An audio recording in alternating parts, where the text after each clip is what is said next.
गुरुदेव। मेरा नाम आलोक कुमार साहू है और मैं रायपुर में निवास करता हूँ। मैं छत्तीसगढ़ शासन सामान्य प्रशासन विभाग मंत्रालय में अनुभाग अधिकारी के पद पर पदस्थ हूँ। मेरी बेटी काम्या साहू क्लास 1 से लेकर क्लास 12 तक है महर्षि विद्या मंदिर टाटीबंध के इसी ब्रांच में वो अध्ययनरत रही और वर्ष 2024 में उसने इसी स्कूल से कक्षा 12वीं उत्तीर्ण किया और उसके पश्चात उसने एक वर्ष का ड्रॉप लेकर के नीट की तैयारी किया और नीट के माध्यम से ही पिछले वर्ष 2025 में उसका selection bachelor of Ayurvedic medicine and surgery BAMS course के लिए दुर्ग में स्थित छत्तीसगढ़ राजीव लोचन आयुर्वेदिक मेडिकल कॉलेज दुर्ग में उसका एडमिशन हुआ है और अभी वो BAMS कोर्स के लिए वहाँ पर अध्ययनरत है।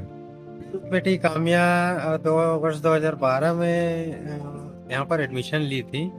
उस समय से लेके आज तक के ये स्कूल जो है पूरे रायपुर में जितने स्कूल हैं उन लोगों से बहुत पृथक है। इस स्कूल में शुरू से ही क्लास 1 से ही ध्यान योग इत्यादि की कक्षाएं लगाई जाती हैं, जिससे बच्चे जो हैं ध्यान योग के माध्यम से मानसिक रूप से बहुत ही स्ट्रांग बनते हैं। और साथ ही इस स्कूल में क्लास 1 से लेकर के क्लास 8 तक के संस्कृत की पढ़ाई होती है, जो कि अन्य स्कूलों में क्लास 1 से नहीं होती है। तो क्लास 1 से क्लास 8 तक की जो संस्कृत की पढ़ाई होती है, ये हमारे जो धर्म के हिसाब से, संस्कृति के हिसाब से जो है बहुत अच्छी चीज़ है ये। क्योंकि क्लास 1 से क्लास 8 तक के संस्कृत पढ़ाई होती है। मेरी बेटी काम्या ने भी क्लास 1 से ही संस्कृत पढ़ा है, इसलिए उसको अभी BAMS का जो कोर्स कर रही है, उसका जो एक सब्जेक्ट है चरक संहिता, वो पूर्णतः संस्कृत में है। तो इससे उसको उसमें ज़्यादा दिक्कत नहीं हो रही है। वो संस्कृत को आसानी से समझ ले रही है, बोल रही है, लिख पा रही है।